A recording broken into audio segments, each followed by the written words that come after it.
శ్రీకైవల్యపదంబుజేరుటమునై చింతించెదన్ లోకరక్షైకారంభకు భక్తపాలనాకలా సంరంభకు దానవోద్రేక స్తంభకు గేడిలోక విరసకృత్యాల సంభూత నానాకంజాత భవాండ కుంభకు మహానందనాడింబకు పలికెడిది భాగవతమట పలికించెడివాడు రామభద్రుండట నే పలికిన భవహరమగునట పలికిద వేరంటుగాద పలుకగనేలా అమ్మల గన్నయమ్మ ముగురమ్మల మూలపుటమ్మ చాల పెద్దమ్మ సురారులమ్మ కడుపారడి బుచ్చినయమ్మ తన్నులో నమ్మిన వెల్పుటమ్మల మనమ్ములనుండియమ్మ దుర్గా మాయమ్మ కృపాబ్దీచు కవిత్వ పటుత్వ సంపదల్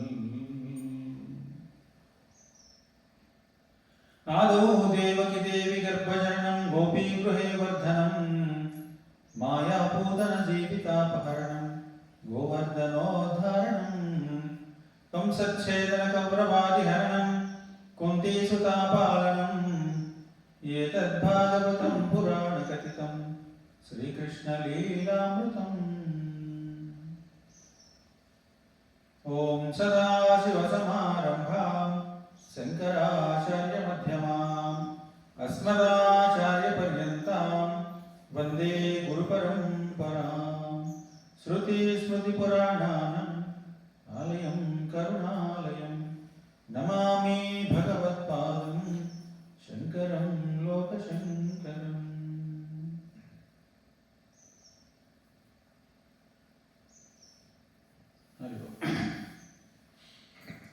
నామ సంకీర్తన. శివ శివ శివ శివ శివాయ నమో. శివ శివ శివ శివ శివాయ నమో. హర హర హర హర హరాయ నమో.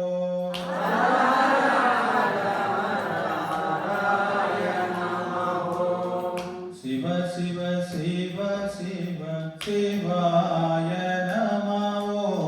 శివ శివ శివ శివ శివాయ నమో. హర హర హర హర హరాయ నమో.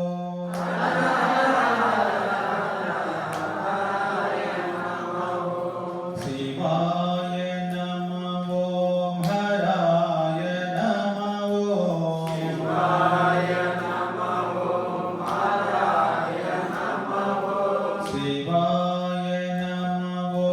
హరాయ నమో. శివాయ నమో. హరాయ నమో. హర హర హర హర హరాయ నమో.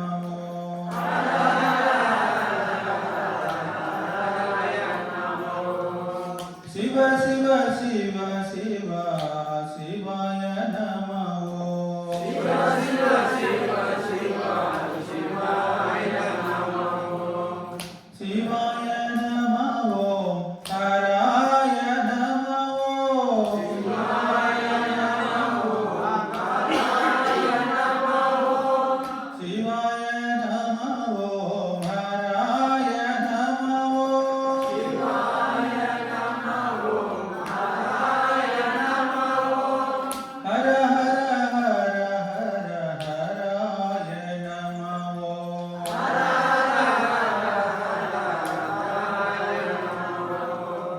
శివ శివ శివ శివ శివాయ నమః ఓం శివ శివ శివ శివ శివాయ నమః ఓం హరాయ నమః ఓం శివాయ నమః ఓం హరాయ నమః ఓం హర హర హర హర హరాయ నమః ఓం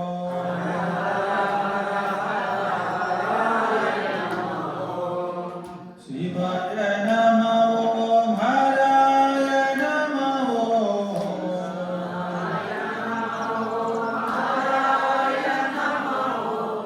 శివాయ నమః ఓం హరాయ నమః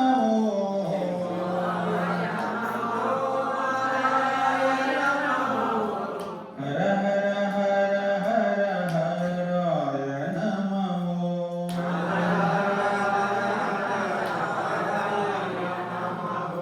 శివ శివ శివ శివ శివాయ నమః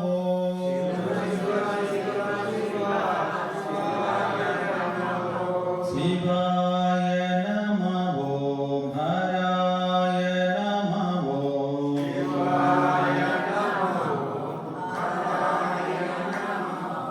హర హర హర హర హరాయ నమః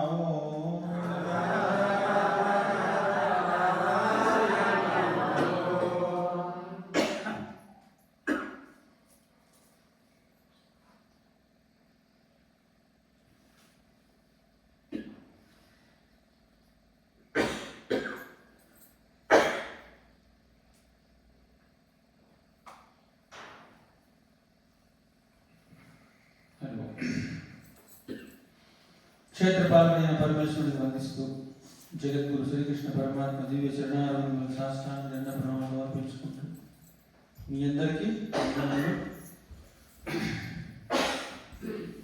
ధనుర్మాస భాగవత సప్తాహంలో ఆఖరి ఘట్టానికి వచ్చినాం.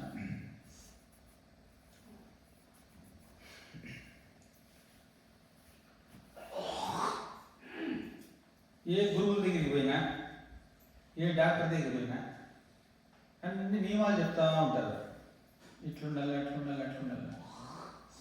డాక్టర్ దగ్గర కూడా వాళ్ళు కూడా చెప్తారు, ఇది తినకూడదు, అది తినకూడదు, ఆయన తినకూడదు, అది తినకూడదు. ఏదన్నా ఎవరన్నా ఒకటి చెప్తే మనకు నచ్చదు. అది స్వీట్ తినద్దండి అంటే అనుకోండి, మనకి ఏదైతే వద్దంటామో అదే చేస్తాము. అది నేచర్, అది అట్లా ఉంటుంది మానవునికి. ధ్యానం చేసేటప్పుడు అంటే అప్పుడు ధ్యానంలో ఎన్నో ఆలోచనలు వస్తాయి అని చెప్పింటారు కదా, రకరకాల ఆలోచనలు వస్తాయి. నువ్వు ఒకసారి చెప్తా ఉన్నట్ట, నైనా ఎన్ని ఆలోచనలు వచ్చినా పర్వాలేదు, ఇదిగో మీరు దయచేసి ధ్యానంలో కోతిని మాత్రం చూడొద్దండి అని చెప్పినాడంట. ఏమే కోతిని మాత్రం చూడొద్దండి, ఆ కళ్ళు మూసుకోండి అన్నాడు. కళ్ళు మూసుకోండి అంతే, డైరెక్ట్గా కోతి కనపడతా ఉంటాడు. ఏం చేద్దంటే ఒరే శివలింగాన్ని చూడండి అన్నాడు అనుకో, సస్తే కనపడుతుంది. కనపడింది అనుకో రోజుసేపు అవుట్. ఏది చేయొద్దంటారో అదే చేస్తారు. విధి నిషేధాలు ఉంటాయి, చేయమనివి చేయరు. ఎందుకట్లా అంటే కోరిక అట్లా ఉంటుందండి ప్రపంచంలో. ఈ వస్తువు నాకు ఉండాలా, ఆ వస్తువు లేదు. అధర్మాన్ని చేసేదే సరే దాన్ని సంపాదన చేసుకుంటాడు. ధర్మాధర్మాల విచక్షణ లేకుండా చేసేస్తూ ఉంటాడు. మనకున్నటువంటి జ్ఞానంలో ధర్మంగా పోదాము అని అనుకుంటాం, కానీ ఒక్కోసారి ఓవర్టేక్ అయిపోతుంది. దానికి సమాజం కూడా కారణం అయిపోతుంది. మనమేనేం చేస్తూ ఉండేది, అందరూ చేస్తూ ఉండేది, అందరినీ కలుపుకునేస్తారు. అట్లా ఎన్నో బాధలకు గురైపోతారు.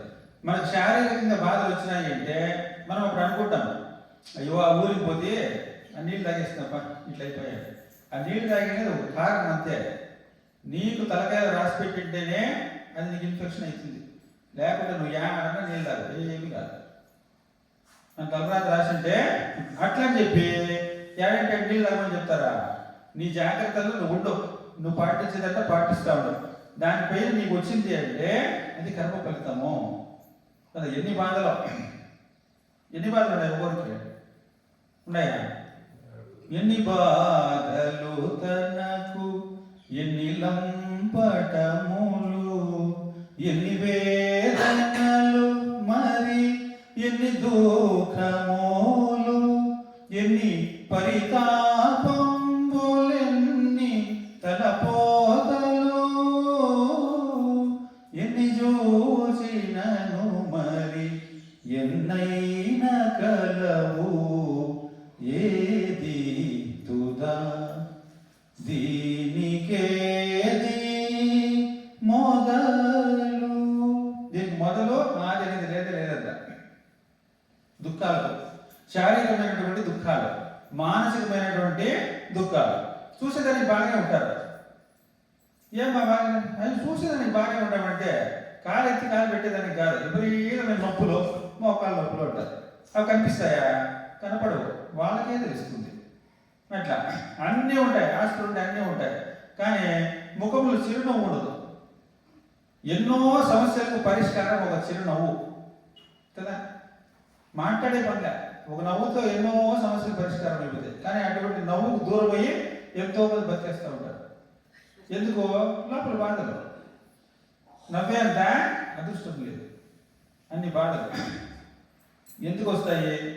మనం చేసేటువంటి పనుల వల్ల. అందుకని ఏ ఏ సందర్భాల్లో ఏ ఏ పనులు కర్మలు ఎట్లా చేయాలో మనకు తెలియజేసేదానికే దశావతారాలు వచ్చాయి.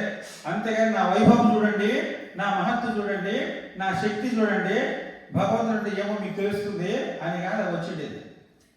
దశావతారాలైనా భగవంతుడైనా పురాణాలైనా మన కర్మలను ప్రక్షాళన చేసి అయినా ఇగో ధర్మాన్ని ఆచరించాలా, ఆచరించకపోతే ఇదిగో శిక్షలు ఇట్లా వస్తాయి. అదే మన పాలట కర్మయే మనకు బాధగా వస్తుంది. పాపాలే దుఃఖాల రూపంలో వస్తాయి, పుణ్యాలే సుఖాల రూపంలో వస్తాయి. ఈ కర్మల వలన ఇదిగో ఇటువంటి రాజులు ఇట్లా దుశ్చర్యలు చేసి కర్మ అనుభవించినారు. ఇదిగో ఇటువంటి పుణ్యాత్ములు ఇట్లా ధన్యులైనారు. ప్రహ్లాద, నారద, పరాశర, పుండరీక, వ్యాస, అంబరీష, శుక, శౌనక, భీష్మదాల్భ్యాడు, రుక్మాంగద, వశిష్ఠ, గాది, గయాది, లక్ష్మాకు, దిలీప, మాంధాతలు, శుక, యయాతి, రఘు, ముచుకుందేల, రతి, దేవోద్ధవ, సారస్వతంగ, భూరిషేణ, శృతదేవ, పిప్పల, బలి, విభీషణ, వీళ్ళందరూ ఎవరు? పరమ భక్తులు. అట్లనే ఆయన చేతిలో మృతి పొందినాడంట. నరక, ముర, ప్రలంబ, యవన, ద్విప, పుస్తక, మల్ల, కంస, శంబర, శిశుపాల, దంతవక్ర, వానర, ఖర, ఖడ్గ, వీళ్ళందరూ కూడాను దుస్తులైనటువంటి వాడు. పాపాలు చేసి ధర్మము చేతిలో మరి శిక్షింపబడినటువంటి వాడు. ఈ పురాణాన్ని ఏం చేస్తాయంటే ఆయన గురించి తెలుసుకోవడం కాదు, మన జీవితాన్ని ప్రక్షాళన చేసుకొని మన మాటలో ధర్మం, చేతలలో ధర్మం, ఆలోచనల్లో ధర్మం. ఇటువంటి ఆలోచన నాకు వస్తున్నాయంటే నా వ్యక్తిత్వం ఎంత దెబ్బతిరింది, అసలు ఇట్లాంటి ఆలోచనలు కూడా రాకూడదు అని మనల్ని మనం సరి చేసుకునేదానికే ఈ భాగవతమైనా రామాయణమైనా ఏదైనా. దాంట్లో భాగంగా ఎక్కడి దాకా వచ్చినామో? ఎన్ని అయిపోయినాయి? మత్స చెప్పండి పేరు అవి అయిపోయింది. నరసింహ, రామకృష్ణ, వామన అయిపోయింది. వామన అయిపోయింది, ఇల్లేదు అయిపోయింది. అవతారాలు అంటే అయిపోయేటటువంటి అవి కూడా అయిపోయింది అనుకోండి, మనం చూసుకోండి అయిపోయింది. మత్స్య, కూర్మ, వరాహ, నరసింహ, వామన చెప్పుకోవాలి. వామన మహర్షి. ప్రహ్లాదుని కొడుకు విరోచనుడు, విరోచన కుమారుడే బలిచక్రవర్తి. ఆయన కూడా తాతగారి లాగా బుద్ధి లేకపోయినా కూడా, తాత బుద్ధి లేకపోయినా సర్వశక్తిమంతుడు అయిపోయినాడు. ఆయన పుణ్యంతో సర్వలోకాధీశుడు అయిపోయినాడు అనమాట. ఇక కశ్యప ప్రజాపతి అతిథి పుత్రులు దేవతలు. ఆ అతిథి దేవి శ్రీమన్నారాయణ గురించి తపస్సు చేసిందంట. భర్తను అడిగింది, మన పిల్లలందరూ అనాథలు అయిపోయినారే, ఎవరికి కూడా ఎక్కడ ఆశ్రయం లేకుండా పోయింది, రాక్షసుల లోకం అయిపోయింది, మరి దేవతలందరూ కూడా నిరాశలు అయిపోయినారు అని చెప్తే, స్థితికర్త శ్రీమన్నారాయణుడు, ఆయన గురించి నువ్వు తపస్సు చేయన్నప్పుడు ఆ అతిథి మాత తపస్సు చేస్తే శ్రీమన్నారాయణ ప్రత్యక్షం అవుతాడు. ఏమినైనా ఏం కావాలి నీకు వరము అంటే, మరి నా పిల్లలందరూ కూడా అనాథలు అయిపోయినారు. ఎవరు పిల్లలు? దిక్పాలకులు, నవగ్రహాలు, సూర్యచంద్రులు, దేవేంద్రుడు, అందరూ కూడా దేవతలందరూ కూడా అతిథి పుత్రులు కాబట్టి నిరాశలు అయిపోయినారు. ఎటువంటి అధికారాలు వాళ్ళకు లేవు అని చెప్పినప్పుడు, నీ గర్భాన్ని నేను జన్మించి నీకు న్యాయం చేస్తాను అని చెప్పి అతిథి పుత్రుడే వామనుడు, వామన అవతారం గర్భంలో జన్మించి ఎత్తుంటాడండి పొట్టిగా బ్రాహ్మణ బాలుడు. ఏమి విచారిస్తా ఉన్నాడంట, ఈ లోకంలో ఎవరైనా మంచి దాతలు ఉన్నారా, అడిగింది ఇవ్వగలిగిన వాళ్ళు ఉన్నారా అని విచారిస్తా ఉన్నాడంట. ఏం కావాలి ఇంకో, ఒక 500 ఎకరాలు ఏమైనా ల్యాండ్ కావాలా, ఇది కావాల్సినటువంటి 3 అడుగులు ఇచ్చేదానికి మంచి దాత కావాలంట. ఇప్పుడు మనకు 1 ఎకరా ల్యాండ్ కావాలనుకోండి, మనం సీఎం దగ్గరికి పోతామా, 1 ఎకరా ల్యాండ్కి మీ ఊర్లో ఉన్నటువంటి సబ్ రిజిస్టారో లేకపోతే జెడ్పీటీసీలో ఎవరో సార్ లేదా ల్యాండ్ కలెక్టర్ దగ్గరికి పోతావు. సీఎం దగ్గరికి పోతే నువ్వు ఎంత అడగల, నీకు 1000 ఎకరాలు కావాలంటే పోవాలా సీఎం దగ్గరికి కదండి. 3 అడుగుల నేల కోసం, అదే రాజు కూడా కాదు, చక్రవర్తి. ఎవరైనా మంచి దాతలు ఉన్నారా అని విచారిస్తా అవునంట అందరి దగ్గర. ఏమడిగినా ఇవ్వగలిగేటువంటి రాజు అన్నాడు. ఏమడగల నువ్వు, ఏం కావాలని ఎవరు అడగలే. పాప విచారిస్తా ఉంటే, నాయనా నువ్వేమో పెద్ద కోరికతో ఉన్నావు, మరి నువ్వు కోరింది ఇవ్వగలిగినటువంటి వాడు బలిచక్రవర్తి అని చెప్పినారంటే అడ్రస్ ఆయనకో. అంతే వెతుక్కుంటా పోయినాడు బలిచక్రవర్తి. ఆఖరి అశ్వమేధ యాగాన్ని చేస్తా ఉన్నాడు. 100 అశ్వమేధ యాగాలు చేసినాడు ఆయన. 100 అశ్వమేధ యాగాలు చేసి స్వర్గ ప్రాప్తి అశ్వమేధ యాగం చేస్తా ఉన్నాడు. మరి ఒకవైపు వేద పఠనము, ఒకవైపు యజ్ఞయాగాలు చేస్తూ ఉన్నారు, పారాయణ చేస్తూ ఉన్నారు. వందల మంది పురోహితులు, పండితులు, మేధావులు అందరు కూడా యజ్ఞశాలలో ఉన్నారంట. ఈ బ్రాహ్మణ బాలుడు యజ్ఞశాలలో ప్రవేశించినాడు. అట్లా పోతా ఉంటే దివ్య తేజస్సుతో ప్రకాశిస్తా ఉన్నాడు అనమాట. గొడుగు పట్టుకొని, జంధ్యం ధరించి, పాదకులు ధరించి, భిక్షాపాత్ర ధరించి, కమండలం ధరించి పోతా ఉంటే దర్భలు చేత పట్టుకొని చూసేదానికి అంత అందంగా ఉన్నాడంట. ముచ్చటేస్తా ఉందంట అందరికి. ఎక్కడ కూడా ఎవరు అడ్డు చెప్పలేదంట. ఆయన చూడగానే అందరూ పక్కకు వచ్చేస్తా ఉన్నారు. ఆయన లోపలికి పోతా ఉన్నాడు. కూర్చున్నాడంట. కొందరు మనతో సంభాషించినాడు, కొందరు మనతో వాదించినాడు, వేదం అంతా చెప్తా ఉన్నాడు, ప్రశ్నలు అడుగుతా ఉన్నాడు, ప్రశ్నలు అడిగిన వాళ్ళకు సమాధానం చెప్తా ఉన్నాడు. ఇలాగా పోయి మహారాజుని చేరుకున్నాడంట. చేరుకొని అడుగుతున్నాడు, రాజుగారితో మాట్లాడాలని వచ్చినాను. పోయి చెప్పినారు, ఎవరో బ్రాహ్మణ బాలుడు వచ్చినాడు అని. చూడండి, బ్రాహ్మణ బాలుడు వచ్చినాడంటే కూర్చో మనం వస్తాను అని చెప్పలే. యజ్ఞాన్ని ఆపేసి వచ్చేసినాడు బలిచక్రవర్తి. అంటే భూసురులు ఏ పరమాత్మనైతే నేను గురించి యజ్ఞం చేస్తున్నానో ఆ పరమాత్మ వచ్చేసినాడు. ఇంకా నాకు యజ్ఞంతో ఏం పని ఉంది అన్నట్టు భావన. బ్రాహ్మణులు, సాధువులు, సాధకులు అంటే అంత గొప్ప భావన వాళ్ళు. యజ్ఞాన్ని ఆపేసినాడు, వచ్చినాడు. చూస్తే చిన్న బాలుడు వచ్చి మరి కుశల ప్రశ్న అడిగి, ఎవరు నువ్వు, ఎక్కడి నుంచి వచ్చినావు, ఏమి? అయ్యో నాకు పేరా, నాకు ఊరా అన్నాడు అనమాట. నిజమే కదా, ఆయన నిజం చెప్పినా కూడా వీళ్ళకి అర్థం కాదు. నాకు పేరా, నాకు ఊరా, ఒక పేరు ఉంది ఆయనకు, ఒక ఊరు ఉందా, కాబట్టి నాకు నేను దిక్కులేని వాడిని అన్నాడు. నేను అనాథలకు నాథుడు, దిక్కులేని వాడు. మనకు దిక్కులున్నాయి. ఇది తూర్పు, ఇది పడమర, ఇది దక్షిణము, ఇది ఉత్తరము. ఆయన దిక్కులున్నాయా? ఆయన దిక్కుండాలంటే ఇక్కడ మాత్రమే ఉంటే నీకు అన్ని దిక్కులు అయితాయి కదా. అంతటా ఉండే మనకి దిక్కాడు అంతే. కాబట్టి అన్ని నిజాలు చెప్తున్నాను. నాకు పేరా ఊరా దిక్కులేని వాడు, నేను అనాథను. ఎందుకంటే ఆయన్ని భరించేవాడు ఉంటే అనాథ నాథుడు అవుతాడు. అనాథకు నాథుడు ఆయన. నేను అనాథను, నాకెవరు దిక్కు లేరు అని. ఆయనకి ఎవరు దిక్కు? అట్లా సంభాషణ అయిన తర్వాత మీరు వచ్చిన కారణం ఏమండి అన్నాడు. నైనా నాకు నిలువ నీడ లేదు, నిలుచుకునేదానికి కూడా నీడ లే, అందుకని 3 అడుగుల నేల ఇస్తే తీసుకుని పోదామని వచ్చినాను. ఆయన నవ్వినాడంట. 3 అడుగుల నేల కోసం ఇంత దూరం వస్తే తీసుకో, నీకు ఎంత కావాలో.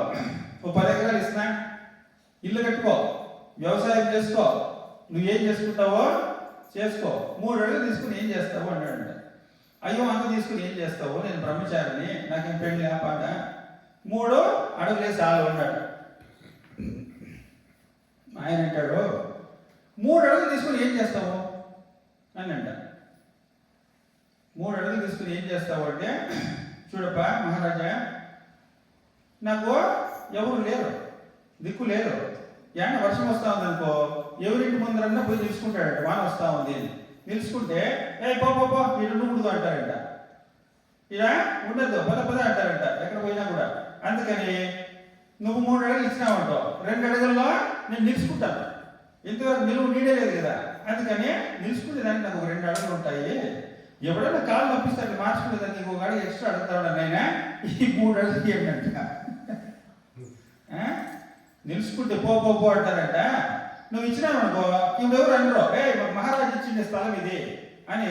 నిలుచుకునేదానికి నాకు నీడైనా ఉంటుంది, 3 అడుగులు ఏంటాడు. ఆయన అంటున్నాడు, అయ్యో మంచి బాగాడు నువ్వు, నీకు అడిగేదానికి కూడా రాదే, తీసుకోలేక నీకేం కావాలో. వరచేలంబులో మాడలో ఫలములో వన్యంబులో గోవులో హరులో రత్నములో రథములో విమృష్టాన్నములో గోవులో కన్యలో కాంచనమో నికేతనములో గ్రామములో భూములో ధరణీఖండమో రాజ్యమో ఏమడిగినవో ధాత్రి సురేంద్రోత్తమ. 3 అడుగులు కాదు నాయన. వరచేలంబులో పట్టు పీతాంబరాలు కావాలన్నా, మాడలంటే తెలిసిన ఏం మాటలంటే బిల్డింగ్లా కాసులు. ఇప్పుడు రూపాయికి 4 అణాలు అంటామా, రూపాయి 16 అణాలు. 16 అణాలు అంటే పావులా అంటే 4 అణాలు కదా. ఆణ అంటే అంతవరకు తెలుసు అనుకుంటాం మనకు. 16 అణాలు అంటే పావులాకి 6 అణాలు. 6 అణాలుగా 4 అణాలు 16 అణాలు. ఒక పావులాకి 4 అణాలు. ఒక అణాకి 6 కాసులు. ఒక కాసుకి 3 మాటలు. అందుకని కాసు లేదు అంత చూడమాట మనము. కాసు అంటే అది కొలత, 1 పైసా 2 పైసా ఉన్నట్టు. 6 అణాలు, 4 అణాలకి ఒక పావులా అయితే ఒక అణాకి 6 మాటలు, ఒక మాటకి 3 కాసులు. ఆఖరి కాసు, అందుకని కాసు అంటాం. అట్లా వరచేలములో మాడలో ఫలములో వన్యములో గోవులో హరులో రత్నములో రథములో విమృష్టాన్నములో కన్యలో కాంచనమో నికేతనములో గ్రామములో భూములో ధరణీఖండమో నీకు ఏం కావాలో చెప్పు. అంతేగాని 3 అడుగులు తీసుకొని ఏం చేస్తావు అంటాడు. నీకు అడిగేదానికి కూడా రాలేదే అని అంటే, నేను ఆ పని తీసుకుని నేనేం చేయాలా? గొడుగో జన్నితమో కమండలవో నాకు ముంజియో దండమో వడుగు ఏమెక్కడ, భూములు ఎక్కడ, కరత వామాక్షుల సొంపులు ఎక్కడ, నిత్యోచిత కర్మం ఎక్కడ, మదాకాంక్షమితంబైన 3 అడుగుల నేల త్రోవకిచ్చుడిది బ్రహ్మాండము నా పాలికి అంటాడు. నేను బ్రాహ్మణ బాలుని, నువ్వు చదివిన లిస్ట్ అంతా తీసుకుని నేనేం చేయాల? గొడుగో, నాకు గొడుగో ఇస్తే తీసుకోవచ్చు. జన్నితమో జన్నివారు కమండలవో నాకు ముంచియో దండమో వడు నేనెక్కడ, బ్రాహ్మణ బాలుని నేనెక్కడ, కరుత వామాక్షుల అశ్వములు ఎక్కడ, నిత్యోచిత కర్మం ఎక్కడ, మదాకాంక్షమితమైన 3 అడుగుల మేల త్రోవకిచ్చుడది బ్రహ్మాండము నా పాలికి. నేను అడిగినటువంటి 3 అడుగులు నేలిస్తే అదే నా పాలికి బ్రహ్మాండము అంటాడు. నువ్వు బ్రహ్మాండాన్ని అంతా ఇచ్చినట్టే అంటాడు. అప్పుడు చెప్తున్నాడు, ధరణీకంఠను వేడితో గజములను వాంఛించుతో వాజులను వెసగృహించుతో కోరికతో యువతులను వీక్షించి కాంక్షించుతో పసిపాలుండవు నేరవివడుగా నీ వాగ్యము ఈపాటిగా కసురేంద్రుడు పదత్రయంబడగా నీ అల్పంబు నీ నేర్చునే నీకు అడిగేదానికి కూడా రాలేదు. వసుధాఖండము వేడితో అంటున్నాడు. అర్ధరాజ్యాన్ని అడిగితే కూడా ఇచ్చేస్తాడు కదా. గజములను వాంఛించుతో వాజులను వెసగృహించుతో గజములో గుర్రాలో ఆవులో అడిగితే కూడా ఇస్తాను కదా. కోరికతో యువతులను వీక్షించి కాంక్షించుతో నువ్వు బ్రహ్మచారి కదా, నీకు కావాలంటే కావలసినటువంటి అందమైన కన్యామణులు ఉన్నారు, తీసుకుపోయి ఎంతమంది తీసుకుపోతావు. కోరికతో యువతులను వీక్షించి కాంక్షించుతో అడవే ఇన్నున్నా కూడా పసిపాలు ఉండవు నీవు నేను నీ వడుగా. అయ్యో నీకు అడిగేదానికి కూడా రాలేదే, వడగాలో తెలియని బాలకుడు నీవు పసిపాలుండవు నీవు నేరవీయుడుగా నీ భాగ్యము నీ పాటిగా కసుడేందుకు పదత్రయంబడగా నీ అల్పము నీ నేర్చునే. ఒకవేళ నీకు ఇంత రాసి పెట్టి ఉంటే మాత్రము నువ్వు అడిగిన 3 నెలలు నేను ఇచ్చి పంపిస్తానా? ఎందుకంటే అడిగేది నీకు తెలీదు, కనీసం ఇచ్చేవాడి కన్నా బుద్ధి ఉండాలి కదా. ఈ అల్పము ఈ నేర్చునే అంటున్నాడు. అంత మాత్రంతో నేను వదిలిపెట్టేస్తానా? ఇంకా ఎంతో నీకు ఇస్తారు అంటున్నాడు అనమాట. ఇట్లా జరుగుతా ఉన్న సంభాషణ. నాయనా నువ్వు ఇచ్చేటువంటి ఆ భాగ్యాలు నాకు అవసరం లేదు కాబట్టి మదాకాశ విధమైన 3 అడుగుల నేల త్రోవగించుడు బ్రహ్మాండము నా పాలికింది. కాబట్టి నా కోరిక తీర్చు, నాకు 3 అడుగులు నేను ఇస్తే చాలు అన్నాడు. ఇంకెంత చెప్పినా విల్ల ఆయన పట్టినాడు. సరే దాస్తూ ఇచ్చినానండి, ఇక నీకు ఇంకా ఆర్గ్యుమెంట్ ఎందుకో, ఎంత చెప్పినా నువ్వు విల్ల 3 అడుగుల నేల నీకు ఇస్తేనే అన్నాడు. ఇంక ఇయ్యాలి, రిజిస్ట్రేషన్ చేయాలి, అగ్రిమెంట్ అయింది, టోకన్ అడ్వాన్స్ అయిపోయా, అగ్రిమెంట్ చేయాలి. ఇంకా అగ్రిమెంట్ ఏముంది, ఒకేసారి రిజిస్ట్రేషన్ అయినా మాట చెప్పేసినాడు. వచ్చినాడు ఎవరు? శుక్రాచార్య గురువు రాగానే చూసినాడు అక్కడ ఏం జరుగుతా ఉంది. 3 అడుగుల నేల నీ దానం ఇస్తున్నాను అన్నాడు. 3 అడుగుల నేల దానం ఇస్తున్నాడు. చక్రవర్తి ఎవరిడు అని చూసినాడు బాలకుడిని. అయిపోయాడు. శంకు చక్ర గదాహస్తాలతో కనిపించాడు. నాయనా ఒకసారి ఇట్రా ఆయన పిలుచుకుంటాడు. బలిచక్రవర్తి ఏం చేస్తా ఉన్నావు? ఎవరో బాలుడు, బ్రాహ్మణ బాలుడు 3 అడుగుల నేలంట, మీరు కొంచెం కూర్చోండి గురువు గారు ఇచ్చేసి వస్తాను అన్నాడు. ఓరే నీ కొంప మునిగిపోతుందిరా, ముందు ఇట్రా, ముందు మీరు కూర్చోండి, ఆ నేల ఇచ్చేసి వస్తున్నావు అంటే ఓరే నీ కుంపు మునిగిపోతుంది, ఇక్కడరా. ఏమడిగాడు? 3 అడుగుల నేలంట, నువ్వేం చెప్తివి? ఇస్తానన్నాడు. అందుకని ఇచ్చేసి వస్తాను, మీరు కూర్చోండి అంటే నేను కూర్చుంటే నీకు కూర్చునే దానికి కూడా మళ్ళీ స్థలం ఉండదురా. ఏమనుకున్నావు? ఎందుకు ఇచ్చినావు నువ్వు మాట? వచ్చిన బాగా ఎవరు అనుకున్నావు? ఆయన శ్రీహరి, శ్రీ మహావిష్ణువు వచ్చిండేది, కొంప ముంచేస్తాడు. 3 అడుగుల నేల దానం ఇవ్వద్దు, ఎట్టి పరిస్థితులు కూడా ఈ దానం చేసేదానికి వీలు లేదు అన్నాడు. మంచి మాట చెప్తే వచ్చేవాడికి 5 నిమిషాల ముందుగానే రావాలి కదా నువ్వు. నేను చెప్పేసిన మాట ఇస్తానని చెప్పేసినాను కాబట్టి ఇంకా నేను మాట ఎన్నికి తీసుకునేదానికి లేదు అంటాడు. నువ్వు ఇస్తానని చెప్పినావు కదా, అంతే కదా నీ బాధ. దానికి ఒక ఉపాయం ఉంది. ఉపాయము ఉంది. ఏమి? ఏదో ఉంది కదా. స్త్రీలను రక్షించే సమయంలో, బ్రాహ్మణులను రక్షించేటువంటి సమయంలో వారి రక్షులందు, వైవాహికులందు, ప్రాణ మాన విత్త భంగమందు, గోకులాగ్ర జన్మ రక్షణమందు బొంకవచ్చు అగము పొందడసిప అని చెప్తాడు అనమాట సూత్రం. వారి రక్షులందు అంటే స్త్రీలు ఒకవేళ ఆపదలో ఉన్నప్పుడు అబద్ధం చెప్పినా స్త్రీలను రక్షించే సమయంలో నువ్వు అబద్ధం చెప్పచ్చు.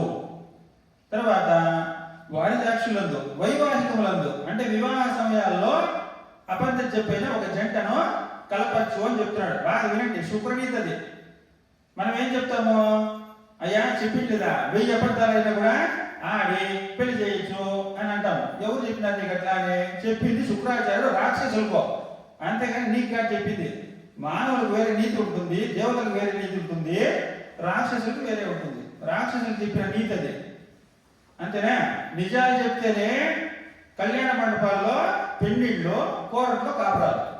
నిజం చెప్పి చేస్తే కూడా కదా, అట్లాంటి 1000 అబద్ధాలు చెప్పి చేస్తే వాళ్ళు భక్తి ఇస్తారా? ఎవరు చెప్పినారో చెప్తానే ఉంటారు అందులో. ఏ పోతే ఏం చెప్తే 1000 అబద్ధాలనే పెళ్లి చేయాలని శుక్రనీతి అది. వారిదాక్షులందు, వైవాహికులందు, ప్రాణ మాన విత్త భంగమందు. ప్రాణం పోతా ఉంది, ప్రాణం పోయేటువంటి సమయంలో అబద్ధం చెప్తే కూడా పాపం రాదు. ప్రాణ మాన, చూడండి, మానం పోయింది అనుకోండి, కొంతమంది ఏం చేస్తారో, వరి ఈ మానం పోయింది, ఈ అవమానాన్ని భరించే కంటే ప్రాణత్యాగమే మేలు అని ప్రాణాన్ని త్యాగం చేసేస్తారు. అంటే ప్రాణానికంటే మానమే గొప్ప కదా. మానం కోసము నీ ప్రాణాన్ని త్యాగం చేసేస్తుంది, ఇంక నేను బతికేది వృథా అని. కాబట్టి అటువంటి మానము పోయేటువంటి సందర్భంలో అబద్ధం చెప్పచ్చు. ప్రాణ మాన విత్త. విత్త అంటే ఐశ్వర్యం, నా ఆస్తంతా వెళ్ళిపోతా ఉంది అనేటువంటి సందర్భంలో అబద్ధం చెప్పినా మనకు పాపం రాదు అని చెప్తున్నాడు. కాబట్టి విష్ణు వచ్చినాడు, నువ్వు కనుక ఈ దానం చేసేస్తే మొత్తం పోతుంది. ఇటువంటి సందర్భం నేను ఇవ్వను అన్నంత మాత్రాన నీకు పాపం రాదు, మాట తప్పిన వాడవో కాదు. ప్రాణ మాన విత్త భంగమందు, గోకులాగ్ర జన్మరక్షణమందు, గోవులను రక్షించేటువంటి సందర్భంలో, కులాగ్ర అంటే అగ్రకులం బ్రాహ్మణులను రక్షించేటువంటి సమయంలో, గోకులాగ్ర జన్మ రక్షణమందు బొంకవచ్చు అధము పొందడనిప. చూడండి, ఇన్ని సందర్భాల్లో వాళ్ళు అబద్ధాలు చెప్పచ్చంట. మనకేమైనా టైం టేబుల్ ఉందా ఈ సందర్భాల్లో చెప్పచ్చని?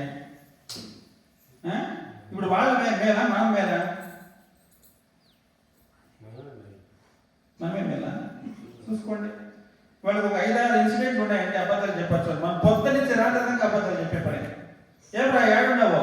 మెయిన్స్ట్రీట్లో బస్సులో ఉన్నా, ఇంట్లో ఉప్మా తింటా ఉంటాడు, ఇంట్లో ఉప్మా తింటాడు, మామ మెయిన్స్ట్రీ బస్సులో ఎక్కేసాను అంటాడు కదా. ఏది లిస్ట్ తీసుకో, కొంపలు మునిగిపోతాడా? లేదు. పెళ్లి చేస్తాడా? లేదు. గోవులను రక్షిస్తాడా? లేదు. హాయిగా ఉప్మా తినుకొని ఉండవు, అబద్ధాలు చెప్పేసింది. వాళ్ళే మేలు కదా. ఇటువంటి సందర్భాల్లోనే అబద్ధాలు చెప్పాలని రాక్షస నీతి. మనకు ఏ ఎగ్జామ్షన్ లేనే లేదు, ఎట్టి పరిస్థితుల్లో కూడా అబద్ధం చెప్పేదానికే లేదు కదా, మానవ నీతి. అట్లుండింటే అయ్యా నువ్వు చెప్పినటువంటి ఏనుగు దగ్గరేసి కాయిన్స్ లోపల తీసుకోబో, ఏమైంది దాంట్లో ఇచ్చేసాను అంటే నువ్వు అడగవు అని చెప్పి నేను లోపల పెట్టినాను అంతే. లేదంటే అది పక్కన పెట్టి ఇచ్చుండేవాడిని, మూసుకొని తీసుకోపోయిండు కదా. ఆవిడేమంటాడు? కానీ చెప్పినాడా? చెప్పలే, అబద్ధం. సత్యహరిశ్చంద్ర ఆస్తి పోయింది, చెప్పినాడు అబద్ధము. మానం పోయింది, చెప్పినాడా? భార్య పిల్లలు నట్టి నడవడంలో అమ్మేశా, ఏం కర్మ పట్టింది? ఏమైనా కర్మ పట్టిందా? లేదే. ఇది ఎట్టి పరిస్థితుల్లో అబద్ధం చెప్పేదానికి లేదు, వాళ్ళకు ఉంది లిస్టు. కానీ పనికి రాని దానికంతా కూడాను ఎన్ని అబద్ధాలు చెప్పేస్తా ఉంటామండి కదా.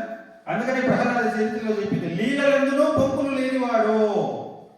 తమాషగానైనా కూడా అబద్ధాలు చెప్పడండి ప్రహ్లాదు. చరిత్రలన్నీ ఎందుకు చెప్తున్నారు అంటే, అట్లా అలవాటు చేసుకుంటే తమాషగా అబద్ధాలు చెప్పేది జీవితంలో అలాగా అలవాటుగా మారిపోతుంది. ఏదైనా జీవితంలో ఎప్పుడైనా పొరపాటు జరగచ్చు, ఆ పొరపాటు అలవాటుగా మారిపోతే ఎప్పటికీ నువ్వు దాని నుంచి బయటపడలేవు. అదొక అడిక్షన్. ఇంకా కొంతమంది బాగా టాలెంటెడ్స్ ఉంటారు, వాళ్ళు మాట్లాడి చెప్తా ఉంటే వాళ్ళు అబద్ధం చెప్తా ఉన్నారని కూడా తెలియదు, ఆయన అంత టాలెంటెడ్గా చెప్తారు. ఇంకా కొంతమంది ఉంటారు, మనం ఇంట్లో ఏదో మాట్లాడుకుంటా ఉంటాం, ఇగో ఇది ఎట్లా జరిగిపోయింది కానీ ఎవరికి చెప్పదండి, ఇగో వీడు ఉన్నాడే వాడికి కానీ తెలిసిందనుకో వాడు అందరికీ చెప్పేస్తాడు, వాడికి కొంచెం చెప్పండి రా అంటారు. వాడికి ట్రైనింగ్ ఇస్తారు, అంతే ఇంట్లో ఇట్లా చెప్పి చెప్పాలి. వాడు ఎవరిని వచ్చినప్పుడు వాళ్ళు అడగనే చెప్తా ఉంటాడు అనమాట. నేర్చుకున్నప్పుడు ఎట్లా చెప్తాడు? వాడు చెప్పినాడు అనుకో, వీడు అబద్ధం చెప్తా ఉన్నాడు అందరికీ తెలిసిపోతుంది. అబద్ధం చెప్పాలంటే ఒక టాలెంట్ ఉండాలి కదా. కొంతమంది చెప్తారు టాలెంటెడ్గా. కాబట్టి నాయన మనం రాక్షసులము, కాబట్టి రాక్షస నీతిని అనుసరించి నువ్వు ఈ దానము ఇవ్వద్దు. ఇచ్చినామనుకో నీకు నిలవనేడు కూడా ఉండదు. దేవతల పక్షాన్ని వచ్చినాడు ఆయన, వాళ్ళ రాజ్యాలను నువ్వు ఆక్రమించేస్తుంది కదా.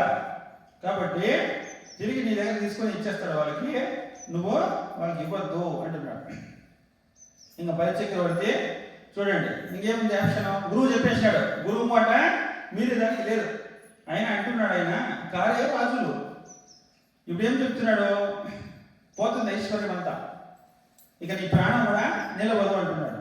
ఆయన అంటున్నాడు, ఎప్పటికైనా ఈ ఆస్తి పోవాల్సిందే. పోనీ ఇవ్వలేదనుకో, నేను బతుకున్నంత వరకు ఈ ఆస్తి నా దగ్గర ఉంటుందా? పోనీ ఉంది అనుకో, నేనైనా బతుకుంటానా? కారే రాజులు, రాజ్యములు కలగవే, గర్వోన్నతిని పొందిరే, వారేరి సిరి మూట కట్టుకొని భోగంజాలిరే, భూమిపై పేరైన కలదే, సిరి ప్రభుకులు యశక్తి అములై ఇదే కోర్కులు, వారులను మరచలే ఇకారణం భార్గవ. గురువు చెప్తున్నాడు, ఎంతమంది రాజులు ఈ భూమి మీద రాజ్య పరిపాలన చేసినారో, ఏది వాళ్ళ పేర్లు చెప్పు. కారే రాజులు, రాజ్యములు కలగవే, గర్భోన్నతిని పొందిరే, వారేరి ఉన్నారా వాళ్ళంతా, సిరి మూట కట్టుకొని భోగంజాలిరే, వాళ్ళంతా కూడాను ఐశ్వర్యము బంగారంతా మూట కట్టుకొని పోయినారా? పైన వాళ్ళకి సిరి మూట కట్టుకొని భోగంజాలిరే, శిబి ప్రముఖులు యశక్కాములు ఇదే కోర్కులు, శిబి చక్రవర్తి లాంటి వాళ్ళు కీర్తి ప్రతిష్టలు నాశించి ఎటువంటి కోరికలు తీర్చినారు? పశుపక్షాదులకే కోరికలు తీర్చేవాళ్ళు కదా. తన తొడభాగాన్ని కోసి ఆ పక్షి కోసము ఇచ్చేసాడు ఆ చక్రవర్తి. శిబి ప్రముఖులు యశక్కాములు ఇదే కోర్కులు, వారులను మరచలే ఇకాలం భార్గవ. ఎప్పుడో జరిగిపోయినటువంటి ఆ కథను ఇప్పుడు కూడా చెప్పుకుంటున్నాం కదా. శిబి చక్రవర్తి కథ ఇప్పుడు కూడా చెప్పుకుంటానే ఉన్నామే. కాబట్టి కీర్తిని మించినటువంటి ఐశ్వర్యం ఇంకేముంది? కీర్తిని మించిన ఐశ్వర్యము ఈ సంపదన, లేకపోతే ఈ శరీరమా? ఎప్పటికైనా పోయేటివే కదా అంటున్నాడు. దాంతో గురువు గారికి మండిపోయింది. ఒరే నాకే చెప్పేంత తయారైపోయినావు కదా, నువ్వు పదవి భ్రష్టుడైపో అని చెప్పి శపించేశాడు. ఆ శాపమే ఆయన పాలన వరమైపోయింది. ఆయన అంటున్నాడు, నిరయం పైన, నిబద్ధం పైన, ధరణి నిర్మూలనం పైన, కులాంతమైన, దుర్మరణం పైన, రాణిమ్మకో కాణిమ్మకో హరుడైన హరియైన నీరజమౌన అభ్యాగతుందైన నవ్వు తిరుగ నేరదు నాద జిహ్వ వినమాధ్యవర్య వేయేటికి పారావారు లింగవారిన లోలో ధరణి రజమైపోయిన తారార్థము బద్ధమైన తప్పక ఇత్తున్నంటున్నాడు. నా నిర్ణయం మును మాట వినలేదని చెప్పి శపించేశా శుక్రాచార్యుడు. పదవి ప్రసిద్ధి అయిపోతావు నువ్వు అంటే సర్వనాశనం పోయిందా అని అంటూ, నిలయం పైన, నిబద్ధం పైన, ధరణి నిర్మూలనం పైన, కులాంతమైన, నా కులం అంతా నశించిపోతుంది అని చెప్తున్నావు కూడా, కులాంతమైన, దుర్మరణం పైన. ఎవరు వచ్చింది? హరి అయిన హరుడైన నీరజమౌన అభ్యాగతుందైన వచ్చిన వాడు బ్రహ్మైనా, విష్ణువైనా, శివుడైనా, ఎవరైనా సరే అభ్యాగతుడు, నీరజమౌన అభ్యాగతుందైన నవ్వు తిరుగ నేరదు నాదు జిహ్వ. ఒకసారి నేను ఇస్తానని చెప్పినాను, నా నాలుగు మళ్ళా వెనక్కి తిరగదు. అంతెందుకండి, వినమాధ్యవర్య వేయేటికి పారావారు లింగవారిన, మేలు తలకిందైన, తారార్థము బద్ధమైన, ఆకాశం విరిగిపడినా, నక్షత్రాలు రాలిపడినా, భూమి చూర్ణ అయిపోయినా, తారార్థం బద్ధమైన, లోలో ధరణి రజమైపోయినా తప్పక ఎత్తున్నట్టున్నాడు. ఇంకా మాట తప్పే ప్రశ్నే లేదు, నేను ఇచ్చి తీరుతానంటున్నాడు. అంతే. ఈ మాట వినగానే భార్య వింధ్యావళి చూడండి, ధర్మపత్ని చూస్తూ ఉందంతే. ఆమె ఏం కలర్ చేసుకోలే. గురువు శిష్యుడు మాట్లాడుకుంటా ఉన్నారు. ఎన్ని ధర్మాలు తెలుస్తాయో మనం పెద్దలు మాట్లాడుకునే తర్వాత మధ్యలో దూరకూడదంట. ఆమె చూసుకుంటా ఉంది. సరే మీరు ఏం నిర్ణయం చేసుకుంటారో చేసుకోండి అనింది. ఇత్తుని అన్నాడు, తిరగండి నా ఎక్కువ అనగానే బంగారు కమండలు నీళ్ళు తీసుకుని వచ్చేసింది ఆమె. ఎందుకో ఏం చేయాలండి? రిజిస్ట్రేషన్. ఏం రిజిస్ట్రేషన్? నీళ్ళు పోసేసి ఆయన కొలుసుకున్నాడు అన్నది పాదాలతో, అయిపోయింది. అదే పత్రము. ఇంకేం ఇంకు పేరుతో పత్రాలు రాసుకొని సంతకాలు పెట్టేది ఏమిలే. అట్లా అంతే. వామనమూర్తి తెలుసుకున్నాడు, నైనా ఇదిగో నీకు 3 అడుగులు నేనా దానం చేస్తున్నా అంటే ఒక అడుగు పెట్టినాడు. వింధ్యావళి వచ్చింది, అగో అడిగి ఇస్తా ఉంది, నీళ్లు పోస్తా ఉంది, నీళ్లు రాలేదు కమండంలో, కుళాయి బంధు. ఏమన్నా గ్యాస్ ఏమైనా పట్టేసిందో ఏమో తెల్ల. అందుకని వటువు బ్రాహ్మణ బాలుడు దగ్గర దర్భలు ఉన్నాయి, అన్ని తెచ్చుకున్నాడు సామాన్లు అనే ముందే. ఆ దర్భలు తీసుకొని ఆ ఖమ్మంలో అది కూర్చున్నాడంట. కూర్చోగానే ఆ పురుగు ఏదో అడ్డం పడింది, అది వెళ్ళిపోయింది బయటకి. బరబడబడి నీళ్ళు వచ్చేసినాయి అంతే. నీళ్ళు వింధ్యావళి దేవి నీళ్లు పోస్తా ఉంటే బలి చక్రవర్తి చెయ్యి పెడితే ఆ బ్రాహ్మణ బాలుడు కొలుసుకుంటా ఉన్నాడు. ఏమి అడుగులు ఫీట్ 3 feet అంతే, ఇంకా 30-40 కాదు. ఆయన 3 అడుగులు ఒక అడుగు కొలుసుకున్నాడు, నీళ్ళు పోసినారు, అయిపోయింది. ఆ అడుగు మొత్తం భూలోకం అంతా ఆక్రమించేసింది. భూలోకం అంతా అయిపోయాడు. ఇంకా 2వ అడుగు చూసినారు, ఇదే మరి ఇది ఒక అడుగుతో మొత్తము భూమి అంతా ఆక్రమించినాడు. ఇంకా 2వ అడుగు కావాలి. 2వ అడుగు పైకి ఎత్తినాడంట, వ్యోమం ఆకాశానికి ఎత్తినాడు. ఆకాశానికి ఎత్తగానే ఎత్తపోయింది. ఇంతింతయి వటుడింతయి మరి ఇంతానింతయి నభో వీధి పైనంతయి తోయల మండల బ్రహ్మణ కల్లంతయి చంద్రునికంతయి ధ్రువుని పైనంతయి మహర్వాడి పైనంతయి సత్య బలోన్నతంతకు బ్రహ్మాండాంత సంవర్తి అయి పెరిగి పెరిగి పెరిగి పెరిగి పెరిగి చంద్రుడిని దాటినాడు, నక్షత్రాలు దాటినాడు, సూర్య మండలాన్ని దాటినాడు. చంద్రుడి దగ్గరికి పోయేటోడంట ఆ చంద్రుడు కిరీటంగా ప్రకాశించినాడంట. మళ్ళా మళ్ళా మళ్ళా పోతున్నాడంట, కంఠాభరణంగా ఉందంట. ఇంకా విజృంభించినాడంట. నడుములో కట్టుకున్నటువంటి బిల్డ్ అయిపోయిందంట సూర్యుడు. ఆ తర్వాత కాలి అందరిగా వచ్చేసాడంట. కాళ్ళ గజ్జల దగ్గర ఓ పిల్లగా ఉన్నాడంట సూర్యుడు. అంతగా విశ్వమంతా వ్యాపించినాడు ఆ యొక్క విష్ణువు 2 అడుగులతో. ఈ పాదం ఎక్కడ పోయింది? మహర్వాటి పైనంతే సత్య పదోన్నతంలో బ్రహ్మాండాంత సంవర్తి అయి సత్యలోకానికి వెళ్ళిపోయింది. ఎవరున్నారు అక్కడ సత్యలోకంలో? బ్రహ్మదేవుడు. బ్రహ్మలోకానికి పోయిందంట ఈ యొక్క పాదం. చూసినాడు ఆయన, ఒరే మా నాన్నగారి పాదము ఏమి ఇక్కడికి వచ్చింది? ఆయన చూసాడు కింద నుంచి. ఓహో, విశ్వదర్భమైన విరాట్ పురుషుడు తన రూపాన్ని ధరిస్తున్నట్టు కమండలం తీసుకొని కడుగుతున్నాడట ఆ నాన్నగారి పాదాన్ని.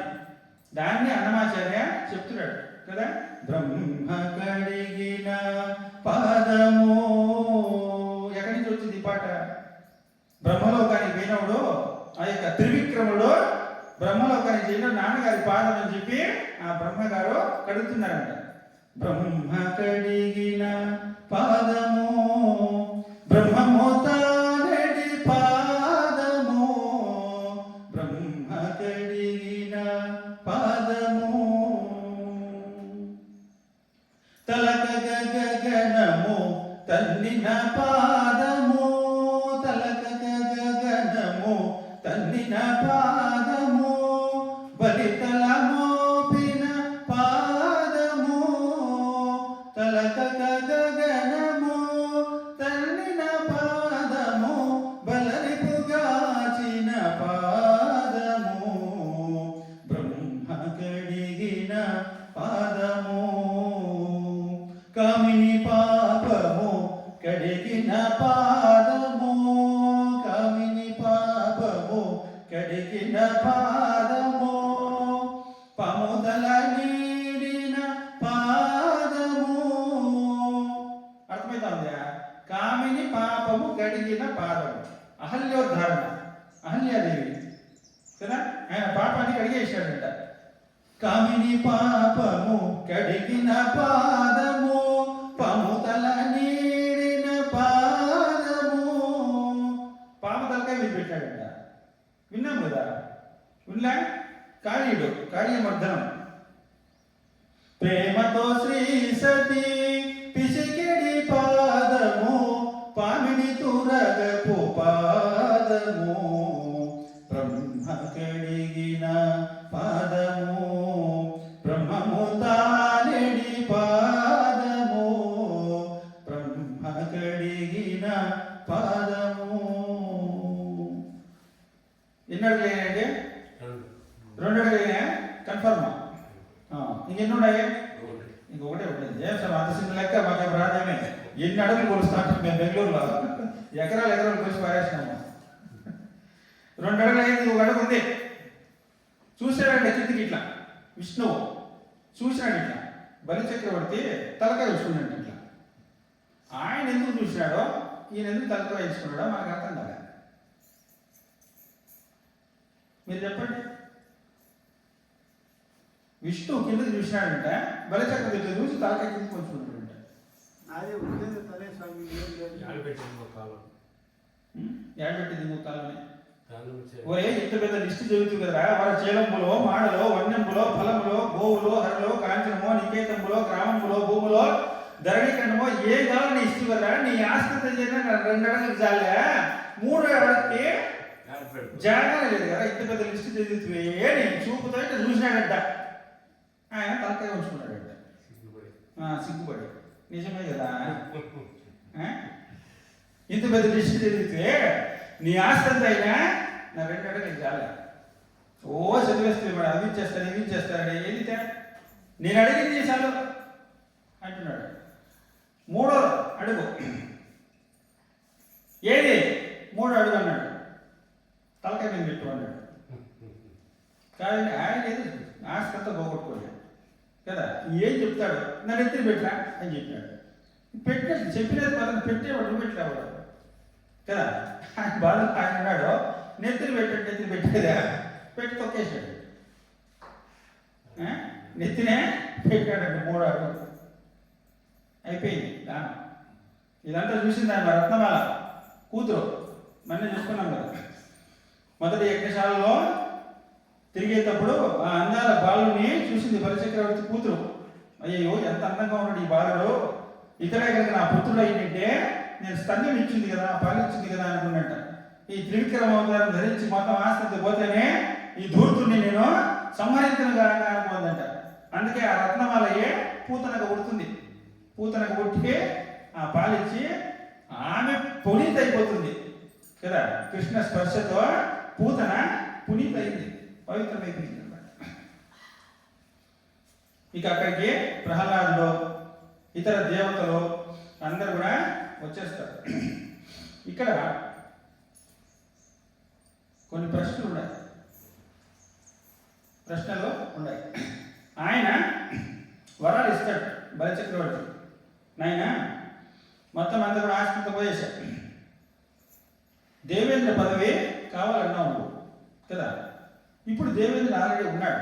వాడిని చితకబారి తరిమేస్తే వాడిని పెట్టిందే నేను కదా. నీకు దేవేంద్ర పదవి కావాలంటే ఈ కల్పమంతా పూర్తి అయిపోవాలి. కల్పమైనప్పుడు కొత్త దేవేంద్రుడు వచ్చినప్పుడు ఆ పదవి నీకు వస్తుంది. 1వది. అంతవరకు నువ్వు ఏడుండాలా రసాతల లోకంలో ఉండు. ఆ రాజ్యం అంతా ఆ లోకమంతా నీదే. రసాతల లోకం అంటే ఇక భూలోకం లాగా. భూలోకంలో అనేక మంది రాజులు ఉంటారు, కానీ రసాతలంలో ఎన్ని రాజ్యాలున్నా నువ్వే రాజు. ఎన్ని కల్పాలు ఎన్ని కోట్ల యుగాలు జరిగినా ఎంత సమయమైనా నువ్వు దేవేంద్రుడు అయ్యేటి వరకు ఆ రసాతల లోకాన్ని పరిపాలన చేయి. నీ మీద ఎవరైనా యుద్ధానికి వస్తే నేను కాపలా ఉంటా. ఇన్ని వరాలు ఇచ్చినాడు అనమాట. నేనే కాపలా ఉంటాను, రాబోయే దేవేంద్రుడు నువ్వే అని వరాలు ఇచ్చినాడు అనమాట కదా. ఏం ప్రశ్నలు? 3 క్యారెక్టర్లు ఉన్నాయండి. కథ అయిపోయింది. కథ ఇంతే. మరి దీని నుంచి ఈ కథ దానికి బెంగళూరు నుంచి కార్లు వేసుకొని బొమ్మను వచ్చేసినాం మేము. పుస్తకంలో చదివి కూడా ఉంటుంది. అంటే ఈ క్యారెక్టర్లో మనకి ఏం చెప్తా ఉన్నాయి అది కనుక మనం తెలుసుకోవాలా. 3 ప్రధాన పాత్రలు. ఒకరు గురువు, ఎవరో శుక్రాచార్య. 2వది శ్రీ మహావిష్ణువు. 3వది బలిచక్రవర్తి. వీళ్ళ కదా ప్రధాన పాత్రలు. ఇంకా వింధ్యావళి ఏం మాట్లాడలే, కూతురు ఏం మాట్లాడలే. ప్రధానమంత్రులు ఉన్నారు, క్యాబినెట్ మినిస్టర్లు అంతా ఉన్నారు, వేల మంది పురోహితులు ఉన్నారు. ఎవరు ఏది కివికి మనిందిలే. వీళ్ళు 3 మధ్య జరిగింది. శ్రీమన్నారాయణుడు, బలిచక్రవర్తి, తర్వాత శుక్రాచార్యుడు. బలిచక్రవర్తి అని పేరు చెప్పుకుంటా వస్తుంది. బలిదానం చేసిన కారణం చేత ఆయన పేరు బలిచక్రవర్తి అని వచ్చింది. ఆయన పేరు ఇంద్రసేన మహారాజు. బలిచక్రవర్తి పేరు ఇంద్రసేన మహారాజు.